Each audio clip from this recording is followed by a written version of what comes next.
that is all she wrote for the stream. But before we truly, wrap it up, I kind of have to cover all the shit that has been said since the last Fact Per Follow thing.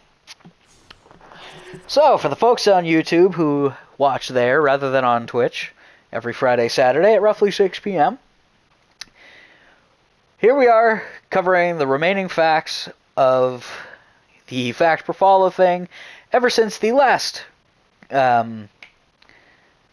summary of the things that we have covered.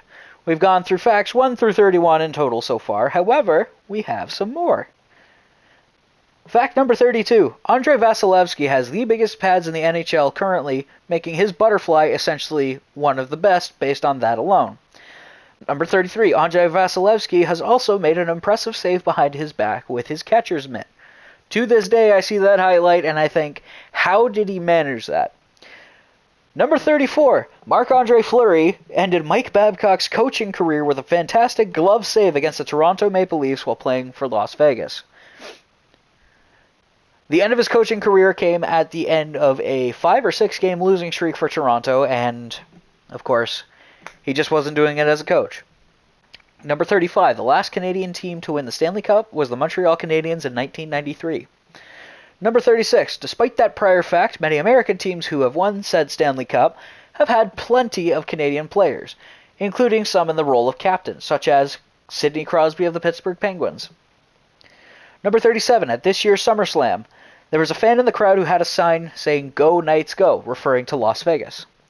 Number 38. At one point in his career, Zdeno Chara, noted Boston Bruins defenseman, was quite literally worth his weight in gold when put pound for pound compared to the selling price of actual gold for the value of his contract.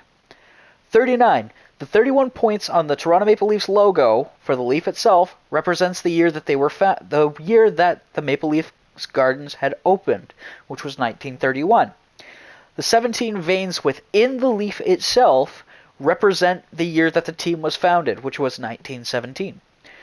Number 40. Brad Marchand was initially penned to be a fourth liner, but worked his way to the first line with players such as Mark Recchi and Patrice Bergeron.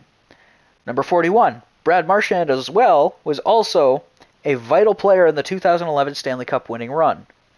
Number 42. A name synonymous with Canadian women's hockey is Hayley Wickenheiser. She's a well-known Olympic gold medalist, and honestly, one of the ones I can name off the top of my head, and I always loved watching her play in the Olympics. Number 43. Goalie captains have occurred in the NHL throughout the entire history of it, but were never officially recognized by the league itself. Roberto Luongo being the most recent example, but had 2 other players take the captaincy duties while on the ice. As opposed to having the captain C on his jersey, he instead had it upon his goalie mask.